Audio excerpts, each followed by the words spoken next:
Hoy tenemos la titánica labor de abordar ahora el capítulo 12.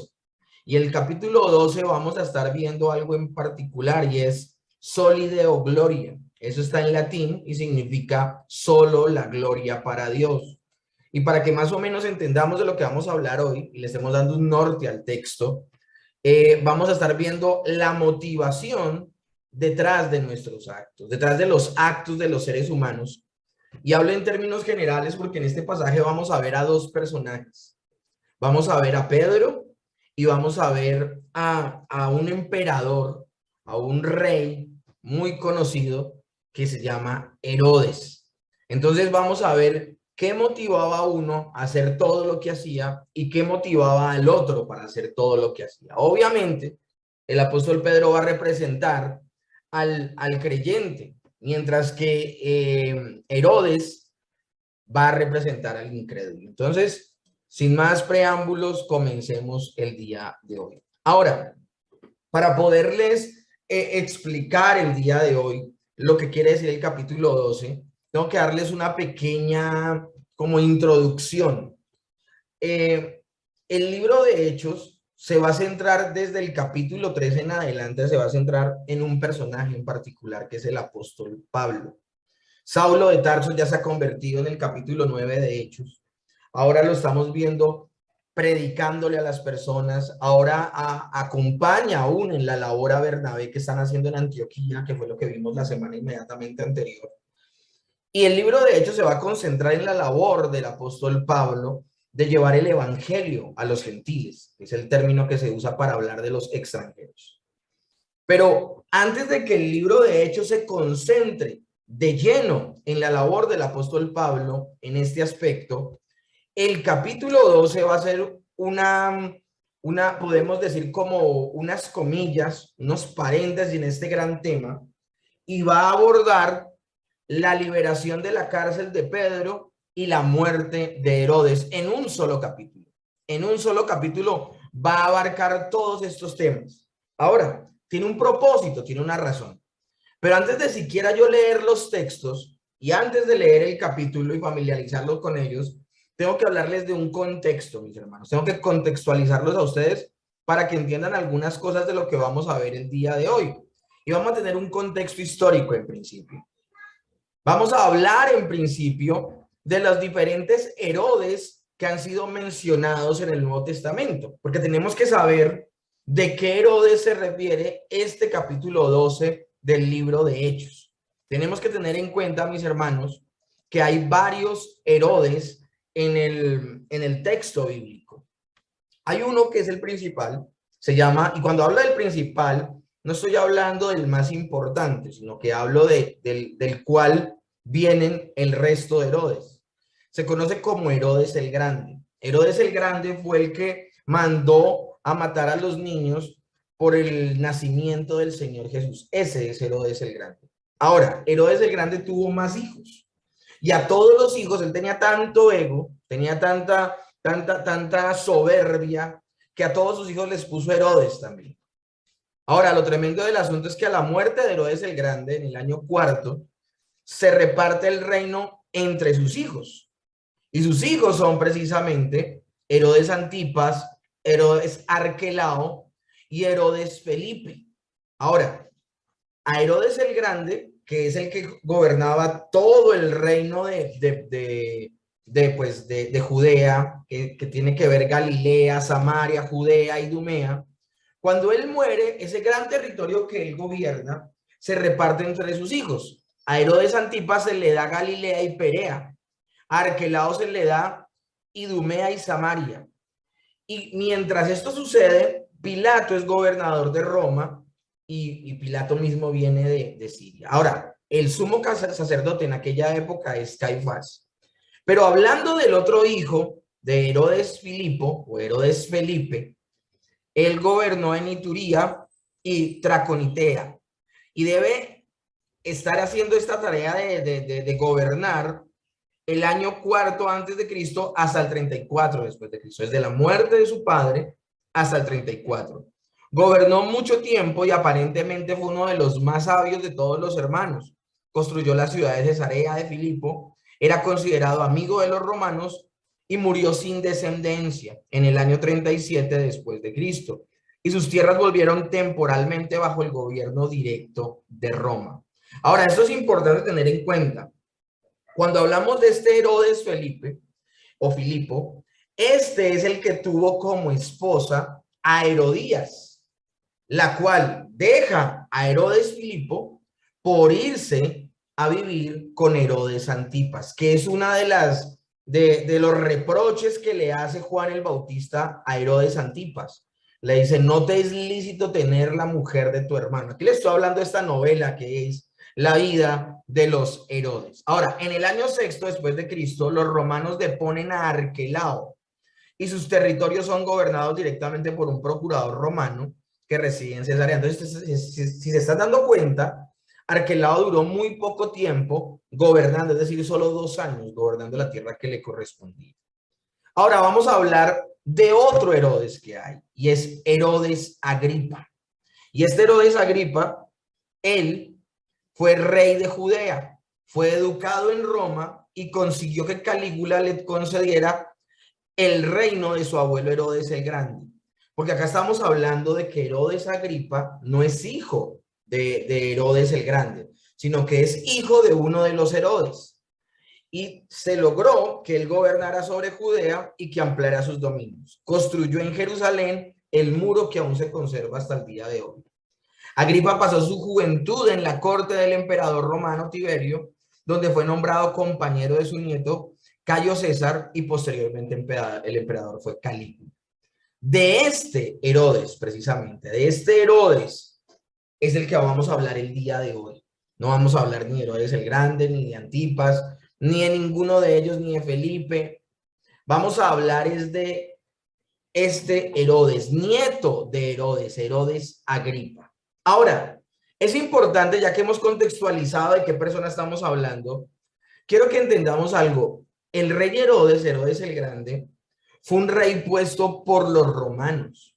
Él se congració con los romanos y ellos lo pusieron. Él es un rey indigno, porque si ustedes se acuerdan, mis hermanos, y esto ya lo hemos hablado, el Señor había prometido que no faltaría en Judea un rey que gobernara de la casa de David. Es decir, todos los reyes que gobernaran Israel, todos los reyes que gobernaran la tierra de los israelitas debían ser de la casa de David. Herodes no es de la casa de David, es decir, de la tribu de Judá, y ni siquiera es de ninguna de las 12 tribus de Israel, porque él es idumeo, y el término idumeo significa que él era de los edomitas, y los edomitas eran los hijos de Abraham, pero no por parte de Jacob. O sea que este hombre es un rey que no tenía aceptación del pueblo para nada, porque era un rey puesto por los romanos. Ahora, yo quiero que entendamos algo, porque esta actitud de Herodes también la van a heredar sus hijos y aún su nieto. Ellos, como son reyes indignos, ellos son reyes que no deben estar así, gobernando de esa manera, porque no son los reyes que Dios ha puesto, sino los reyes que el hombre ha puesto. Ellos quieren congraciarse de otra manera con el pueblo. En el caso de Herodes el Grande, él quiso congraciarse con el pueblo haciendo un monumental templo. Y lo tremendo del asunto es que esa va a ser una característica de todos los Herodes, que ellos amarán más la gloria de los hombres que la gloria de Dios. Y este punto es importantísimo para el texto que vamos a utilizar hoy. Y precisamente, mis hermanos, vamos a ver cómo en este capítulo 12, este Herodes levanta una persecución sobre los discípulos, sobre los apóstoles, sobre los que siguen a Jesús, porque él se da cuenta que perseguir a los cristianos agrada a los judíos que no creen en Jesús. Entonces él, para congraciarse con los judíos, congraciarse con el liderazgo religioso de la época, va a perseguir a estas personas. También debemos entender algo, mis hermanos, aunque la iglesia en el primer siglo tuvo persecución, quienes fueron los entes de esa persecución fueron diferentes. En un principio fueron los mismos judíos los que persiguieron a los cristianos. En otra oportunidad, que es la que vamos a ver el día de hoy, la persecución que se levanta por mano de este Herodes. Pero en el futuro se va a levantar otra persecución que va a ser por mano de los romanos y de los gentiles en bloque, en general. Ahora, ya viendo todos esos aspectos, entremos ahora sí al texto. Hechos capítulo 12, verso 1 dice así: en aquel mismo tiempo, el rey Herodes echó mano a algunos de la iglesia para maltratarles y mató a espada a Jacobo, hermano de Juan. Y viendo que esto agradaba a los judíos, procedió a prender también a Pedro. Eran entonces los días de los panes sin levadura. Cuando dice en aquel mismo tiempo, Herodes hizo tal cosa, está haciendo una conexión directa al capítulo 12, verso 1, con lo último que vimos en el capítulo 11. En el capítulo 11 de Hechos, del verso 27 al 28, nos dimos cuenta que en aquellos días se habían levantado profetas y uno en particular que se llamaba Ágabo había anunciado por el Espíritu Santo que iba a venir una gran hambre. Y los hermanos de la iglesia de Antioquía recogieron una ofrenda para aportar con las necesidades que había en la iglesia de Jerusalén. Es en este tiempo donde mientras los gentiles ayudan a los hermanos, escúchame bien eso tan tremendo, mientras los gentiles ayudan a los hermanos de la iglesia de Jerusalén, al interior de la iglesia de Jerusalén se levantan, bueno, al interior de la iglesia no, al interior del pueblo, de la nación de Palestina, se levantan judíos persiguiendo judíos con el apoyo del rey. Esto es tremendo, esto es inaudito. Ahora, lo tremendo del asunto es que vuelvo y le repito, el Herodes del que habla Hechos capítulo 12 es Herodes Agripa. Y él lo primero que hace es que mata a espada a Jacobo, hermano de Juan. Y esto es tremendamente triste, mis hermanos. ¿Por qué? Porque miren lo que hace, mata a Jacobo y encarcela a Pedro. ¿Quién es Jacobo y quién es Pedro? Son parte de los 12. Entonces estamos viendo en el capítulo 12 la muerte del primero de los 12. Ya en el capítulo 7 vimos el discurso de Esteban y en el capítulo 8 vimos cómo apedrearon a Esteban. Esteban era un diácono, pero hasta el momento ni los romanos, ni los judíos, ni ningún rey se había atrevido a levantar la mano contra los 12. Los habían latigado y los habían amenazado. Y mis hermanos, yo ya les había advertido cómo en la medida que la iglesia iba creciendo, también se iba a levantar la oposición en contra de la predicación del evangelio. Y mis hermanos, es importante que tengamos en cuenta algo. No hay una cosa más falsa, no hay una cosa más incorrecta que darle esta lectura al cristianismo, al verdadero cristianismo. Al día de hoy muchas personas dicen, yo soy cristiano. Permítanme un momento.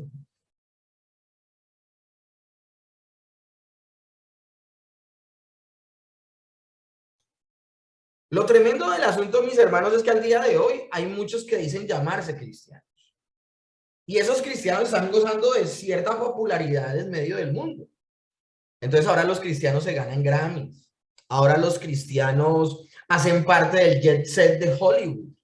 Los cristianos están sacando artículos que le encantan a las personas que no tienen ningún interés en las cosas de Dios, pero son tan sofisticados y son tan parecidos al mundo que el mundo los ama.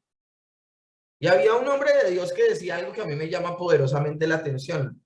Este pastor decía, si tú lo que haces, el mundo lo aplaude. Si tú lo que haces, o por lo que haces, el mundo te ama, algo estás haciendo mal. Algo estás haciendo mal. Porque lo natural que sucede, mis hermanos, cuando predicamos correctamente y cuando hacemos las cosas correctamente como el Señor nos dijo en la Biblia que las hiciéramos, el mundo no nos va a amar, el mundo no nos va a aplaudir, el mundo nos va a odiar, porque el mundo ama las tinieblas, no ama la luz de forma natural. Entonces, yo ya les había advertido a ustedes que en la medida que creciera el evangelio y se empezara a predicar a más personas, también la oposición iba a ser más grande. A los apóstoles les prohibieron predicar, luego los amenazaron, luego los latigaron y luego les dijeron, si ustedes insisten, los vamos a matar. Bueno, aquí están cumpliendo la promesa. Han matado al primero de los apóstoles, a Jacobo. Y dice que a filo de espada fue que lo mataron. Eso quiere decir, mis hermanos, entonces, que él fue decapitado. Ahora, el texto nos dice también que a Pedro lo arrestan. Y viendo que agradaba esto a los judíos, procedió Herodes a arrestar a Pedro. Eran entonces los días de los panes sin levadura. ¿Por qué el texto bíblico nos hace esa aclaración de que eran los días de los panes sin levadura? Bueno, ya vamos a ir a eso. ¿Quién era Jacobo? La Biblia dice Jacobo, hermano de Juan. Bueno, mis hermanos, a Jacobo el Zebedeo y a Juan, dice Marcos 3:17, el Señor Jesús les había puesto Boanerges. Y Boanerges significa los hijos del trueno. ¿Y por qué el Señor Jesús le había puesto de esa manera a los dos hijos de Zebedeo, hijos del trueno? Porque tenían un genio, ni el berraco. Ellos fueron los que una vez habían acompañado al Señor Jesús a predicar a Samaria, y al Señor Jesús le habían cerrado la puerta en la cara y le dijeron, no queremos que nos prediques, le cerraron la puerta en la cara. Y Jacobo y Juan, llenos de celos, le dicen al Señor Jesús, ¿será que hacemos descender fuego del cielo para que consuma a esos desgraciados que te cerraron la puerta en la cara? Y el Señor Jesús les dice, ustedes no saben de qué espíritu son. O sea, ya, tranquilos, yo vine a salvar las almas, no a perderlas. Entonces el Señor no se dejaba estresar por el hecho de que algunos rechazaban el evangelio, pero ellos estaban dispuestos, cual Elías, como el profeta Elías, a descender fuego del cielo y a quemar a las personas. En otra oportunidad, estos dos hermanos también le dicen a Jesús, Señor Jesús, vimos a uno que no nos sigue, que no está aquí con nosotros, que no está aquí en Galilea, acompañándote para arriba y para abajo, pero ellos predicaban en el nombre del Señor. Y ellos hablaban de que las personas debían creer en ti, pero nosotros le prohibimos porque no andaban con nosotros. Y el Señor les tiene que otra vez llamar la atención y decirles, el que no está contra nosotros, por nosotros es. Y también en otra oportunidad, estos dos hermanos, se presenta la mamá de ellos delante del Señor Jesús rogándoles que por favor, cuando él estuviese en su gloria, permitiera que uno de sus hijos se sentara a la derecha, es decir, Jacobo, y otro a la izquierda, es decir, Juan. Y el Señor Jesús tiene que decirle a ellos, ustedes no saben lo que piden, o sea, ustedes no entienden que no es mío concederles eso, sino al Padre. Y lo tremendo del asunto, mis hermanos, es que cuando el Señor les dice, ustedes no saben lo que piden, ciertísimamente está diciendo esto. ¿Por qué? Porque lo que ellos están pidiendo es el lugar de los ladrones que acompañaban a Jesús. Uno a la derecha y otro a la izquierda.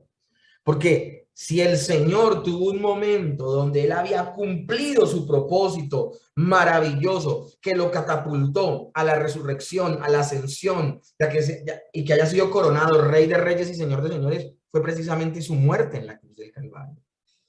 A veces, mis hermanos, ¿cuántas veces nosotros a veces pedimos cosas que nada que ver? Que el Señor, si escucha las oraciones, ¿cuántas veces nos habrá dicho, ustedes no saben lo que piden? Ahora, lo interesante del asunto es que de alguna manera el Señor les concedió lo que pedían a ellos. En medio de los 12 apóstoles, Jacobo fue el primero en glorificar al Señor con su muerte, siendo decapitado por los que lo arrestaron. Y Juan se convertirá en el último de los discípulos en morir de viejito en la isla de Patmos, luego de haber escrito el Apocalipsis, convirtiéndose así en el primero de los apóstoles en morir, Jacobo, y Juan en el último. Esto es impresionante, ojalá nunca lo perdamos de vista. Sigue diciendo el texto, Hechos 12, verso 4 al 5. Y habiéndole tomado preso, le puso en la cárcel, entregándole a 4 grupos de 4 de soldados cada uno para que le custodiasen, y se proponía sacarle al pueblo después de la Pascua. Así que Pedro estaba custodiado en la cárcel, pero la iglesia hacía sin cesar oraciones por él.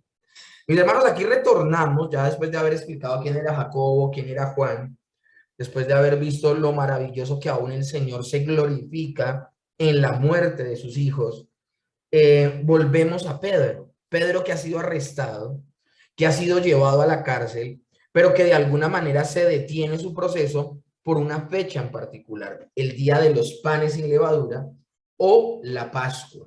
Y lo tremendo es que dice que lo toman preso, lo ponen en la cárcel, lo entregan bajo la custodia de 4 grupos de 4 soldados. Estamos hablando de un poco de gente cuidando solo a una persona. Y el rey Herodes quiere sacarlo al pueblo y juzgarlo para también matarlo, porque el propósito de Herodes es matar también a Pedro después de la Pascua. ¿Por qué después de la Pascua, mis hermanos? Porque, mis hermanos, era ilegal hacer un juicio en medio de la Pascua, condenar a alguien y matar. Y si yo les digo esta declaración, mis hermanos, ¿ustedes en qué piensan? No sé si lo hacen, pero deberíamos pensar en primera instancia en el juicio del Señor Jesús. El juicio del Señor Jesús, al Señor Jesús lo arrestan el día de la Pascua, y todo ese fin de semana que se está celebrando esta fiesta solemne es donde a él lo arrestan, lo latigan, lo crucifican y permiten que lo entierren. O sea, ellos están rompiendo las reglas. Se cree que 27 irregularidades hubo en el juicio del Señor Jesús. En esta oportunidad Herodes no va a romper la ley, y él lo que va a hacer es esperar a que pase la Pascua para poder tomar cartas en el asunto. Quiere matar a Pedro. Ahora, esto ha llegado a oídos de la iglesia, y la iglesia ha empezado a orar por el apóstol Pedro, para que el Señor tenga misericordia y de alguna manera lo salve. Ahora, ellos están orando y están pidiéndole al Señor que libere a Pedro. Pero, mis hermanos, nosotros tenemos que pensar de pronto en algo. ¿Será que la iglesia no oró por Jacob? Porque a Jacobo lo mataron. Mientras que Pedro, nos vamos a dar cuenta en el siguiente texto, verso 6, que sucede lo siguiente. Y cuando Herodes le iba a sacar, aquella misma noche estaba Pedro durmiendo entre 2 soldados, sujeto con 2 cadenas, y los guardas delante de la puerta custodiaban la cárcel. Y aquí que se presentó un ángel del Señor y una luz resplandeciente en la cárcel. Tocando a Pedro en el costado, le despertó diciendo: levántate pronto, y las cadenas se le cayeron de las manos. Acá vemos varias cosas, mis hermanos, porque dice, cuando Herodes le iba a sacar aquella misma noche, estaba Pedro durmiendo entre 2 soldados sujetos con 2 cadenas y los guardas delante de la puerta custodiando la cárcel. Yo no sé, mis hermanos, si a ustedes les ha pasado alguna vez que ustedes se van a ir a dormir y al otro día tienen algo muy importante que hacer, tan importante que ustedes no duermen. No sé si les ha pasado, de pronto me pasa solamente a mí, que soy muy emocional, pero a mí me pasaba cuando pequeño, por ejemplo, cuando iba a entrar al colegio y todo era nuevo, los zapatos, el uniforme, la maleta, ese olor a nuevo que es tan emocionante, y yo dormía hasta con todo abrazado, y yo decía, no, y yo no puedo dormir, yo no puedo conciliar el sueño de lo emocionado que estaba de entrar a mi primer día de colegio ese año. Pero miren lo que pasa con Pedro, mis hermanos. Yo quiero que nos acordemos del último himno que cantamos el día de hoy, porque de manera intencional lo elegí para que lo cantáramos. Espera en Dios. El apóstol Pedro es como si hubiera dicho, bueno, mañana me matan, voy a irme temprano a dormir. O sea, él no sabe lo que va a suceder. Para él es ciertísimo que han matado a Jacobo, porque a ellos los arrestan al tiempo y a uno lo matan. O sea, él no conoce el futuro. Y lo tremendo del asunto, mis hermanos, es que en el apóstol Pedro hay una madurez espiritual tan tremenda que él está madurando. Y esa madurez lo lleva a tener una paz que viene de Dios, que sobrepasa todo entendimiento. Esa paz cuida su corazón y sus pensamientos en Cristo Jesús, como dice Filipenses 4:5. Esto es impresionante, mis hermanos. Él está durmiendo al punto de que cuando el ángel viene con toda esta manifestación, dice, se presentó un ángel del Señor, una luz resplandeciente en la cárcel, y a pesar de que hay una luz resplandeciente, el ángel tiene que despertar a Pedro. El man tenía un sueño pesadito. Él está tranquilo, él está en paz, él ha hecho lo que tiene que hacer. Mis hermanos, nosotros no estamos exentos de que pasen cosas difíciles en nuestra vida. Ese cuentico chino de que cree en el Señor Jesucristo y serás feliz, nunca más tendrás problemas, la adversidad, la enfermedad, la ruina, los desafíos ya no vendrán a tu vida porque tendrás una vida perfecta y de realización. ese falso evangelio, mis hermanos, además de mentiroso, sencillamente lo abrazan las personas que realmente no están interesadas en Dios. Yo hablaba con una mujer que me decía, desde que he buscado a Dios se me han empeorado los problemas. Y yo vengo es a que el Señor me solucione problemas, no que me los cause. Renuncio y conste que lo intenté. Y se apartó en los caminos de Dios. Y mis hermanos, pues ahí uno dice, ¿qué motivaciones la gente tiene al venir a la iglesia?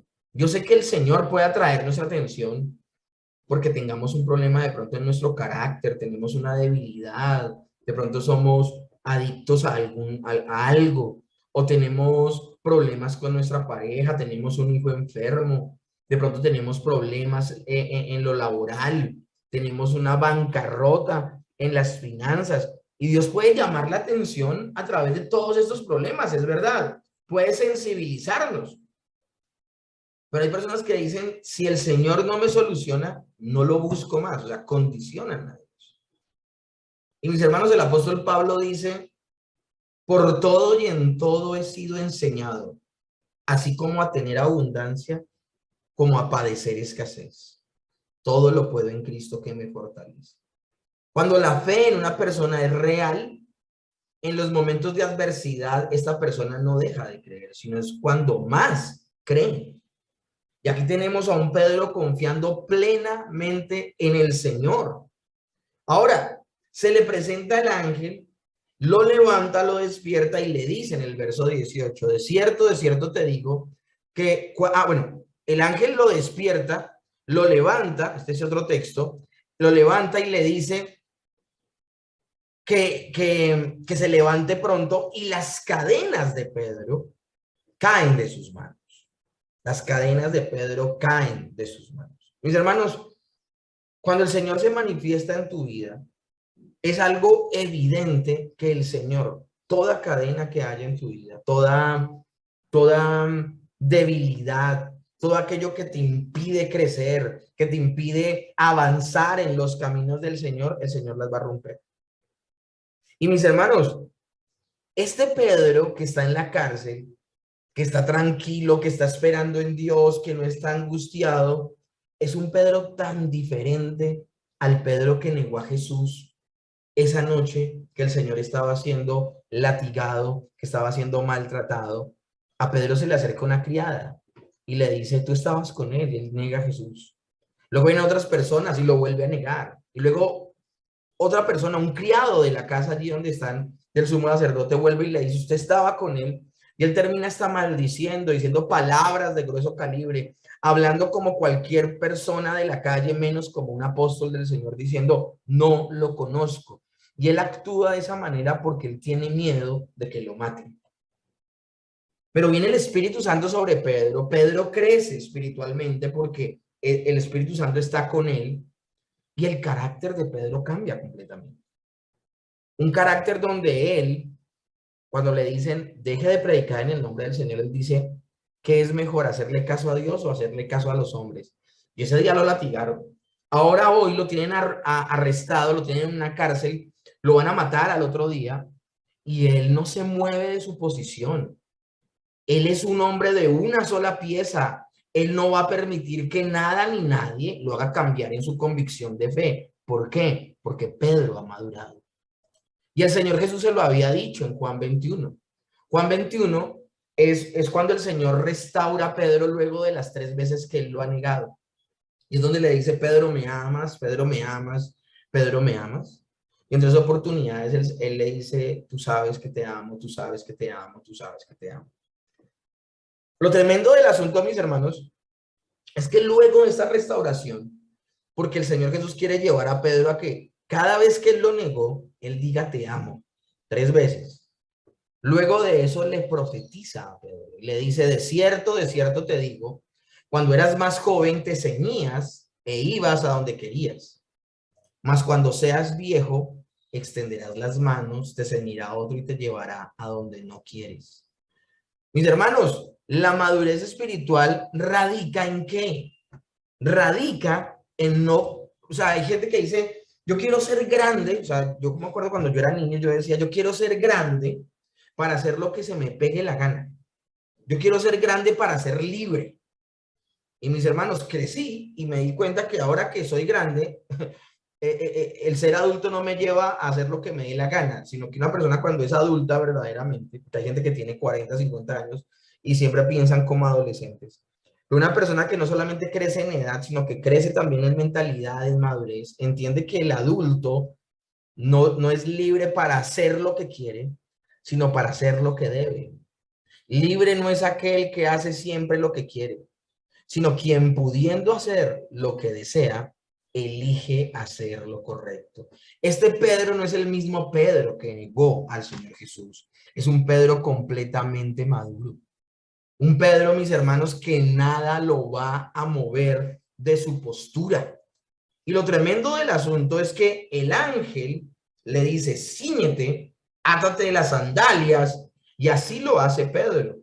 Y le dijo, envuélvete en tu manto y sígueme. Mis hermanos, la única manera que nosotros tenemos de madurar en nuestra fe es revistiéndonos a diario de Cristo. Pensar como Cristo piensa, sentir como Cristo siente, actuar como el Señor actúa. ¿Qué vimos la semana inmediatamente anterior? La semana inmediatamente anterior en Hechos capítulo 11 veíamos que la primera vez que llaman a los cristianos, porque antes los llamaban los del camino o los discípulos de aquel hereje, nunca se les había llamado cristianos. La primera vez que fueron llamados cristianos fueron en Antioquía. Y en Antioquía los llaman por primera vez cristianos. ¿Por qué? Porque la gente veía que ellos eran como Cristos pequeños. Se comportaban como el Señor Jesús que anduvo en la tierra y luego murió y resucitó. Entonces eran personas que andaban como Jesús anduvo en la tierra. Eso es madurez, mis hermanos. Entonces vemos a un Pedro y lo tremendo del asunto es que el ángel lo ha liberado de las cadenas. Le ha dicho que se envuelva en sus ropas, que se ponga las sandalias, que salga. Y saliendo, el ángel le seguía. Pero no sabía Pedro que era verdad lo que hacía el ángel, sino que pensaba que era una visión. Y obviamente él acaba de tener una visión hace un tiempo atrás de Cornelio y de que, bueno, todo lo que vimos, ¿se acuerdan? El manto que bajaba con animales inmundos y limpios. Los que no hayan visto esas predicaciones se las recomendamos, que fueron las anteriores. Entonces él piensa que es una visión, pero no, eso está sucediendo en realidad. Ahora, ellos pasan la primera y la segunda guardia. Llegaron a la puerta de hierro que daba a la ciudad, la cual se les abrió por sí misma.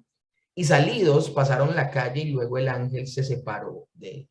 Recuerden que eran 4 compañías de 4 soldados cada una. Entonces vienen todas las puertas que pasaron ellos y ninguno de los soldados los vio.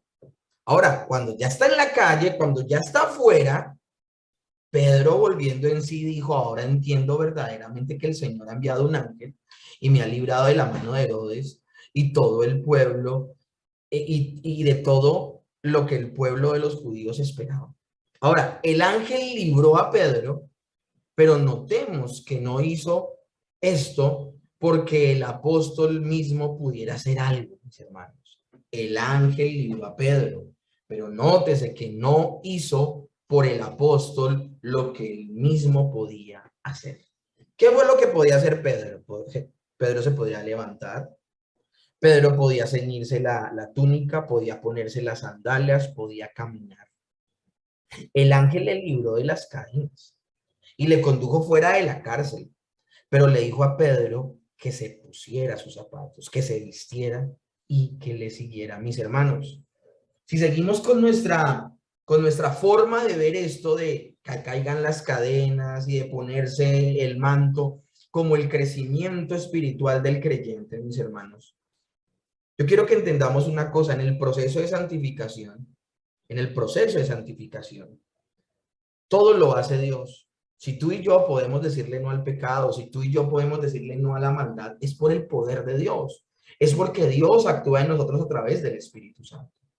Si Pedro tenía el valor para defender su fe, si no actuó como actuó el día que negó, la noche que negó al Señor Jesús, es porque el Espíritu Santo está en él, es porque Dios lo está haciendo. Pero mis hermanos, aunque Dios es el que obra en nuestra santificación, nosotros tenemos que actuar. Nuestra acción en el proceso de santificación es activo, no es pasivo. Yo no me quedo esperando a que sea Dios el que me mueva los músculos, que sea el que me lleve a caminar. Si tú estás esperando, llevas años como cristiano y siempre tropiezas con la misma piedra y lo que estás esperando es que sea el Señor el que te mueva, el que te lleve a vivir una vida en santidad. Mira, Él te da el poder para vivir en santidad, pero finalmente quien vive en santidad eres tú, el varón también de Dios, entonces debe considerar esto. Dice Hechos 12:12, y habiendo considerado esto, llegó a casa de María, la madre de Juan, el que tenía por sobrenombre Marcos, donde muchos estaban reunidos orando. Esto es tremendo, mis hermanos, porque el apóstol Pedro analiza lo que está sucediendo. Y qué bueno, mis hermanos, algo que nos va a hacer crecer en la fe a nosotros, es analizar lo que Dios ha hecho con nosotros, lo que Dios hace en nuestro carácter. No hay algo más delicado y de preocuparse que tú lleves en Cristo, que lleves una vida cristiana de 5, 10, 15, 20 años, y tú seas exactamente la misma persona que hace 5, 10, 15 o 20 años. Porque eso quiere decir que Dios no ha hecho nada en ti. Dios no ha obrado en tu vida. Cuando una persona realmente ha nacido de nuevo, esa persona cambia y crece, vive para la gloria de Dios. Lo tremendo del asunto es que Él se queda analizando. Qué bueno que nosotros podamos considerar lo que Dios ha hecho en nuestras vidas. Hombre, soy el mismo que cuando creí. Soy la misma persona que cuando fui a la iglesia, escuché ese mensaje, ese sermón y me transformó la vida. O desde ese momento, mis hermanos, he empezado a cambiar y cada vez llego a la medida de la estatura de la plenitud de Cristo. Lo tremendo del asunto es que el apóstol Pedro analiza y llega solo a una conclusión que luego va a verbalizar. Pedro es quien es por Dios y él le va a dar toda la gloria a Dios de quien es. Entonces él llega a la casa de María, la madre de Juan. Este Juan tiene por sobrenombre Marcos. Y este Marcos, mis hermanos, es el autor del Evangelio de Marcos. Miren cómo está todo conectado tan bonito. Ahí en esa casa estaban orando todos. Y lo tremendo, mis hermanos, es que quiero ratificar, antes de meterme en la historia nuevamente, quiero ratificar lo que acabo de decir de la santificación. La obra del creyente en la santificación. Es cierto que la santificación es la obra de Dios, pero esto no excluye completamente al creyente. Hay partes que el creyente desempeña y que definitivamente no debe abandonar. El excluir o restar énfasis a una u otra es perder el aspecto importante de la verdad y tener una espiritualidad desequilibrada y defectuosa. Las personas que dicen, no, es que yo vivo en santidad por mi esfuerzo, pierden de vista que quien nos da el poder para ser santos es Dios, Dios habitando en nosotros. Pero las personas que por otro lado dicen, solamente es Dios el que obra y mi tarea es pasiva, entonces yo espero a que el Señor sea el que me movilice, también erra, también ignora las escrituras. 100% lo hace Dios, pero esa capacidad que Dios me da para vivir en santidad me lleva, me moviliza a que yo actúe. Volviendo al texto, mis hermanos, dice la Biblia que él llega a esta casa, todos están orando y él llama a la puerta, toca a la puerta. Sale a escuchar una muchacha a quien está tocando la puerta, una muchacha que se llama Rode, la cual cuando reconoció la voz de Pedro, de gozo no abrió la puerta, sino que corriendo adentro dio la nueva de que Pedro estaba en la puerta. Y ellos le dijeron, estás loca. Pero ella aseguraba que así era. Entonces ellos decían, es un ángel. Y esto es, mis hermanos, esto es impresionante. Porque por un lado, mis hermanos, a Pedro lo están persiguiendo para matarlo. Y él toca la puerta, imagínense el afán tocando la puerta, porque lo van a matar, si lo llegan a pillar, lo llegan a ver por ahí mal parado, lo van a volver a arrestar y lo van a matar. Y esta mujer reconoce la voz de Pedro, dice que de alegría se va a decirle al resto. Ahora, el resto está orando por Pedro. Señor, por favor, libera a Pedro. Señor, por favor, libera a Pedro. Señor, por favor, libera a Pedro. Llega ella. Pedro está afuera. Ese no es Pedro. Ese es un ángel. Y siguen orando. Estás loca. Mis hermanos, ¿cuántas veces somos nosotros así? ¿Cuántas veces la fe nos alcanza solo para orar?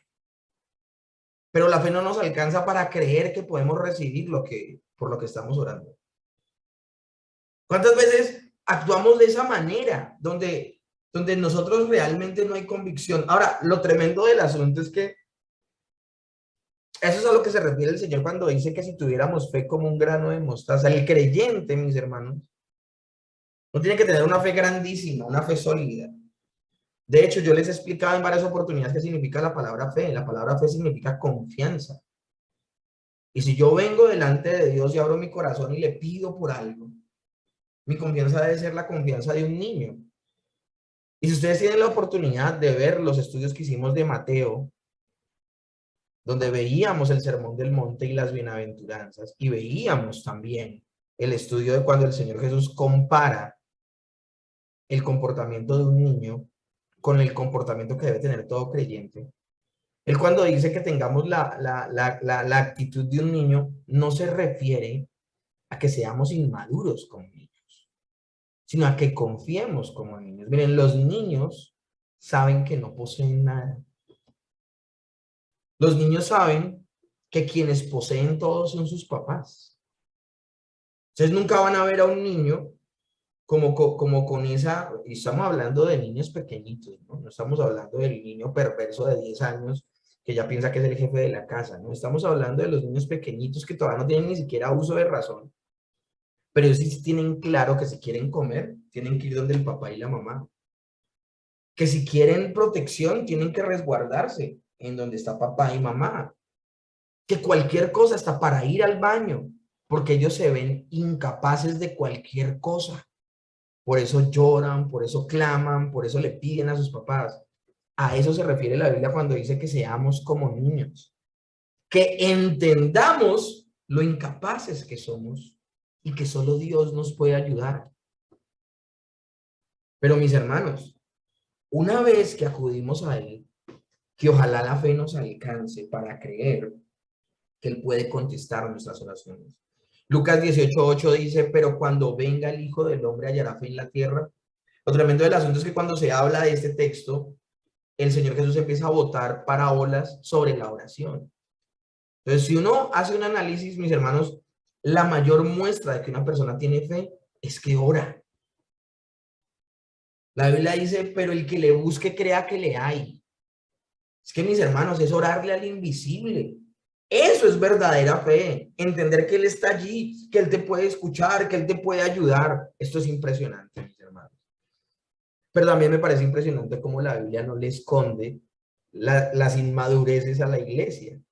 Por un lado vemos a un hombre maduro como Pedro, pero por otro lado estamos viendo la inmadurez de la iglesia reunida, clamándole a Dios por la liberación de Pedro, y este es libre y toca la puerta y la iglesia no cree. Como iglesia tenemos que crecer, mis hermanos. Como iglesia tenemos que crecer. Vuelvo y le repito, mis hermanos, ¿qué significa la verdadera fe en Dios? Significa confianza, dependencia completa. Recuerden el ejemplo del niño. Ahora, hagamos un resumen, mis hermanos. El apóstol Pedro es encarcelado, la iglesia ora fervientemente, el ángel lo libera, él sale y llega a la casa. No le abren la puerta, la gente duda, mas él insiste, persiste en llamar. Y cuando abrieron y le vieron, se quedaron atónitos. No la creían. Pero él, haciéndoles señales con la mano de que callasen, les contó cómo el Señor le había sacado de la cárcel y dijo, haced saber esto a Jacobo y a los hermanos, y salió y se fue a otro lugar. Esto es impresionante lo que pasa aquí, mis hermanos. El apóstol Pedro finalmente le abre. Él les dice lo que sucede. Y cuando él dice lo que sucede, dice, el Señor me sacó de la cárcel. Él no llama la atención hacia sí. No, es que ustedes imagínense. Y yo estaba allí, yo estaba orando, y yo estaba metido con el Señor. Y producto de mi oración fue que vino el ángel y me liberó. Yo estaba en la jugada, yo vi cuando entró el ángel. Él no está diciendo eso, él no está llamando la atención sobre sí. Recordemos, de hecho, ¿qué hizo Pedro para ser liberado? ¡Nada! ¿Qué carajo error cometemos nosotros cuando una persona, miren, puede suceder que alguien te diga, haces un favor, oras por mi mamá que está enferma? y tú oras por la señora y la señora se sana. Le va muy bien, se recupera en su salud. Ah, no, es que yo estuve orando por ella. No, mis hermanos, no hacemos bien con eso. Todo lo bueno que sucede con la iglesia, mis hermanos, sucede es por el Señor, por su misericordia. ¿Quién es el que está moviendo a la iglesia a orar por Pedro? Dios. ¿Quién fue el que envió el ángel? Dios. ¿Quién fue el que tuvo misericordia? Dios. Ahora, mis hermanos, yo acá no puedo dejar de hablar de otro aspecto y es, Jacobo murió. Entonces, ¿la iglesia no oró por Jacobo? O si la iglesia oró también por Jacobo, Dios no escuchó a la iglesia y por eso murió Jacobo. No, mis hermanos.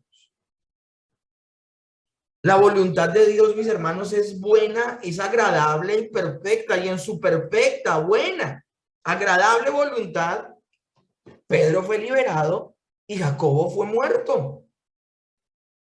Y lo tremendo del asunto es que aún en la muerte de Jacobo, el Señor va a ser glorificado. Yo no creo que Jacobo estuviera rayando la pared, rasgando la pared, diciendo, no, yo niego mi fe. Yo creo que él antes de que lo decapitaran, él levantó en alto su mirada y al igual que Esteban, confió su vida al Señor. Aún en la muerte de Jacobo fue glorificado el Señor, como ahora está siendo glorificado el Señor en la liberación de Pedro, mis hermanos. Yo no sé por qué situación estés pasando tú. A veces vamos a orar y Dios va a contestar nuestras oraciones. En otras oportunidades vamos a orar y Dios no las va a contestar. Y lo tremendo del asunto, mis hermanos, es que más adelante nos daremos cuenta por qué razón fue que el Señor no contestó ese tipo de oraciones. Y nos daremos cuenta que el Señor sí veía el panorama completo, el panorama completo. La predicación de hoy, mis hermanos, se llama Soli Deo Gloria, solo la gloria de Dios. Por eso Pedro no se lleva la gloria, el Señor lo libera.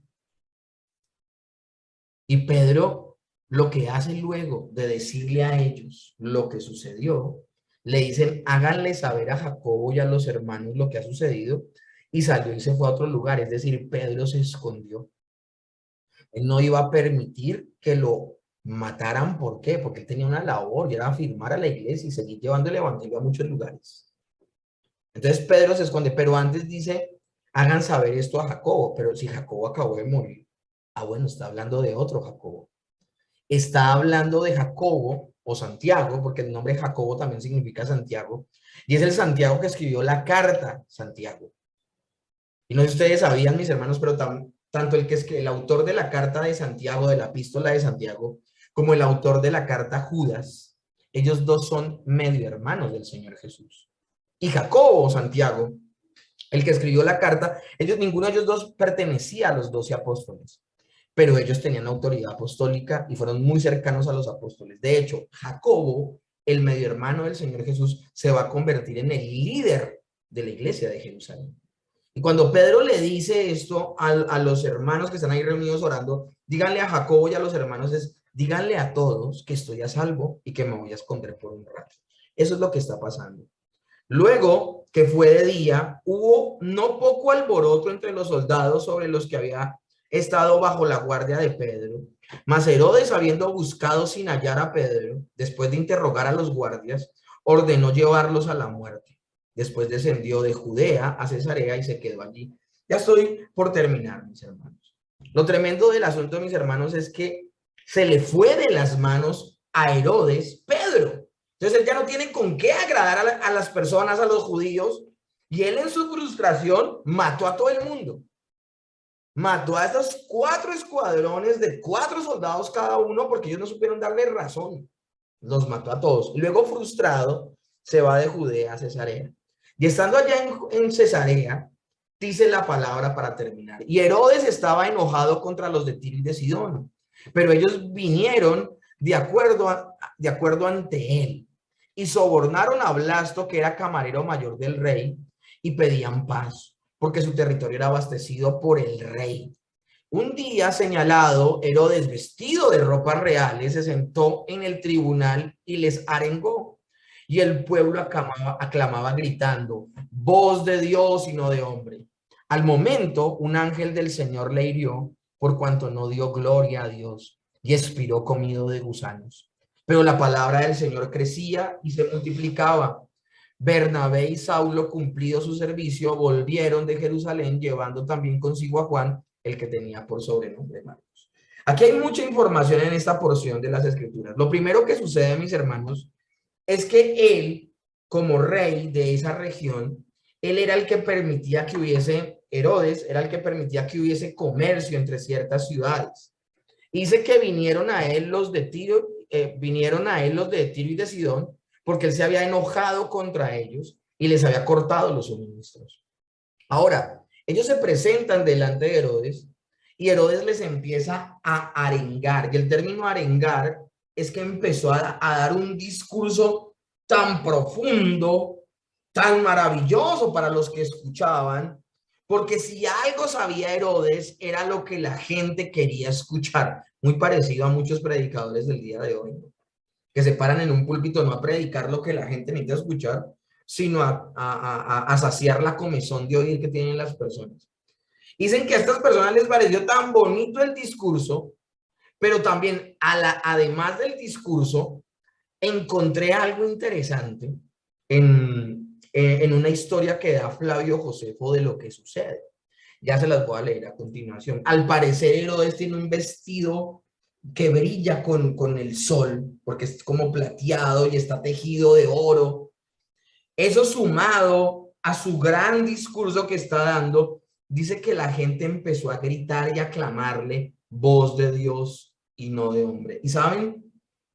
Lo que le están diciendo es, tú eres un Dios para nosotros. Aliméntanos, cuídanos, protégenos. Y él, como es un incrédulo, él no tiene temor de Dios. Él todo lo que hacía era para agradar a los hombres. Y entre los hombres que él quería agradar, quería agradarse a sí mismo. Al primer hombre al que quería agradarse era a sí mismo, un orgullo, una arrogancia, una soberbia. Y eso lo condujo, mis hermanos, finalmente a la muerte. Porque el Señor ve esto, de que el pueblo le está dando gloria como de Dios y él no detiene al pueblo. Dice, al momento un ángel del Señor le hirió y por cuanto no dio gloria a Dios, la misma escritura dice por qué lo hirió el ángel y expiró comido de gusanos. Hasta ahí vamos a dejar y quiero leerles lo que dice precisamente Flavio Josefo al respecto. Esto está en los libros históricos. Flavio Josefo es un historiador, no es un teólogo, es un historiador judío. Y lo tremendo del asunto es que él registra este acontecimiento como un acontecimiento histórico que corrobora lo que dice la escritura. Dice Flavio Josefo, cuando Agripa llevaba 3 años enteros gobernando en Judea, llegó a la ciudad de Cesarea, que en el pasado se llamaba la Torre de Estrato. Allí preparó una exposición en honor de César, inaugurándolo como un festival para el emperador. Y vinieron un gran número de oficiales de alto rango y condición. Al día siguiente, a la salida del sol, se puso una túnica toda de plata y caminó hacia el teatro. Entonces la plata brilló con todo su esplendor, causando una especie de temor y de temblor en aquellos que estaban viendo el espectáculo. Obviamente son ellos altamente supersticiosos. De inmediato la multitud llamó desde varios lugares con palabras que en verdad no eran para su bien, tratándole como a un dios y gritándole, en el pasado te hemos honrado como hombre, pero ahora te honramos con una naturaleza superior a la de cualquier mortal. El rey no reprendió ni se mostró en desacuerdo con las lisonjas de la multitud. Sintió un agudo dolor abdominal, comenzando con un violento ataque, de modo que fue llevado rápidamente al palacio y se extendió por todas las partes la noticia de que no tardaría mucho en morir.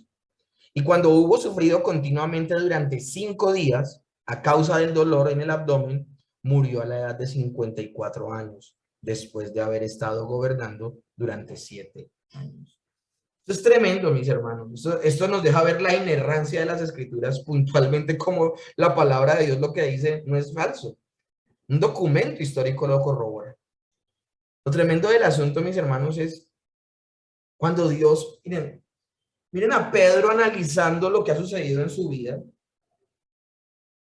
y entendiendo que lo que ha sucedido en su vida es la obra de Dios. Y por eso Pedro no teme en decirle a las personas, ha sido Dios. Yo quiero que tú reflexiones. ¿Eres una persona que actúa como Pedro o que actúa como Herodes? Hay personas que se llenan la boca diciendo, yo construí esta finca.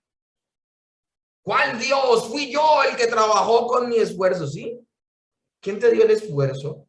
¿Quién te dio la habilidad? ¿Quién te dio los recursos? ¿Quién te dio la tierra?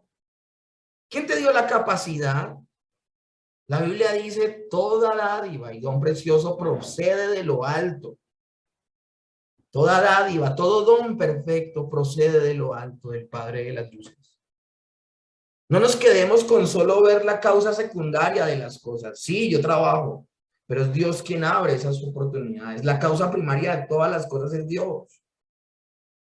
En Babilonia hubo un rey llamado Nabucodonosor y él se quedó mirando la gran Babilonia.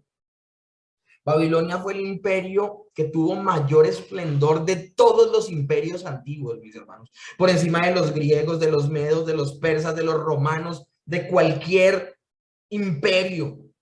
El mayor imperio que hubo fue el babilónico.